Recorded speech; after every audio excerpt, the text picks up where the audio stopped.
नमस्कार शेतकरी बांधवांनो, आज आपण नांदखेडा येथील ताई उषाताई भोसरे यांच्या मक्का त्यांची जमा केलेली आहे आणि त्यांचं पुंजावर आपण आलेलो होतो.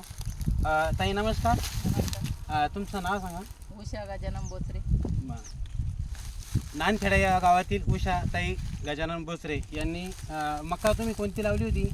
35-24 आहे आणि 20 गुंठ्यात आम्ही लावली होती. एक बॅग आहे. तरी आम्ही दरवर्षीच 3302 35-24 पायनूरची बॅग वापरतो. घरच्या शेतात पण 2 बॅगी लावलेल्या होत्या आम्ही पायनूरच्या 3302. 40-45-50 पर्यंत ॲव्हरेज आमचं 2 बॅगीत निघतं. मागच्या वर्षी पण लावली होती का तुम्ही? हो, मागच्या वर्षी कोणती व्हरायटी लावली होती? मागच्या वर्षी पण 3302 होती. तर मागच्या वर्षी जी लावली होती तर त्याला किती उतारा आला होता तुमचा? मागच्या वर्षी 23 क्विंटल आलता एक बॅगेत. एका बॅगेला. शेतकरी मित्रांनो, तुम्ही पाहू शकता पायनरचा 3302 हा वाहन आहे आणि त्यांना मागच्या वर्षी एक बॅगला 23 क्विंटल हा इतका उतारा आला होता. आणि तुम्ही पाहू शकता ही मका कोणती आता? ही 35-24 पायोनियर 35-24 ही पायनरची 35-24 हे वाहन आहे. आता हे एक पॅकेट आहे का? एक पाकिट. एक पॅकेट आहे. हे सगळ्यात लहान कणीची. पहा शेतकरी मित्रांनो, आणि काय वाटतं तुम्हाला? चांगली वाटते का कशी वाटते? नाही, एकदम भारी क्वालिटी आहे आणि चांगलं उत्पन्न. त्याच्यामुळे जास्त दारव्याचे पडाचं ताडणी काहीच नाही.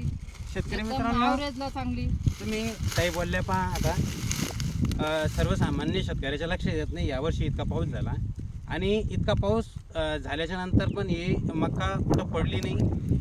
आणि त्याच्या तोंडून तुम्ही ऐकलंच असं की बुवा ही मका कुठं पडली नाही. याच्यामुळे एकदम स्ट्रॉंग मुळे आहे. त्याच्यामुळे दुसऱ्या वाहनात आणि ह्या वाहनामध्ये याचा फरक असा आहे की बुवा हे किती वारं आलं पाणी आलं तर हे पडत नाही बुवा हे वाहन. आणि बाकी शेतकऱ्यांना काय सांगता तुम्ही? बाकी शेतकऱ्यांना मी एवढंच सांगेन की आपण सुद्धा पायोनियरची कोणतीही जात असू द्या, ती कामाला चांगली, मूर घासला चांगली, परत कणीस पिट्टी लहान, दाणे जास्त, सगळं काही एकदम व्यवस्थित आहे. आपल्या शेतकऱ्याच्या फायद्यासाठी पायोनियर 35-24 3302 या पूर्ण बॅगी चांगल्या क्वालिटीचे याचे आहे, चांगल्या ॲव्हरेजच्या चांगल्या ॲव्हरेजचे आहे आणि पडत नाही काही नाही. आता एवढ्या पावसात सुद्धा आमची एक बॅग उभी होती, काना मी मोडली ती एकदम पद्धतशीर वाटली ती, अशी पडेल त्रास देत नाही कोणत्याच कामाला.